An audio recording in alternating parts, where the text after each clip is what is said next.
Omugavana we county ya Uasin Gishu Jonathan B nigaenekiri okubwatana okuyagatie county yo naboigo ense ya Israel asokaenekibuna chisekta ngo chichire gokina gokwana nigo abagakurigirira chisekta gati yabo esekta yoburemi esekta ya mache esekta ya energy naboigo esekta yobochenu ase abagakubwaterana no muambazada o Israel asogochikwaenekibuna nkobe kabale emirobili ya bene naboigo kogale ya chisekta icho.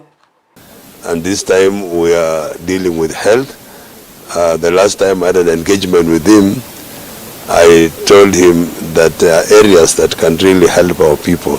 One is health. And you remember in my Gusii, health comes second. And another one is agriculture. And another one is water. And for today, we will not give a very detailed report. We are just saying that we are hosting the Israeli ambassador to Kenya, and we have gone around to look at our various sectors where we feel we need to partner and we need to have friends who can help us. So one of the areas we've really visited is Eldowas on matters water. We have visited the municipality because we are anticipating to become a city any time from now.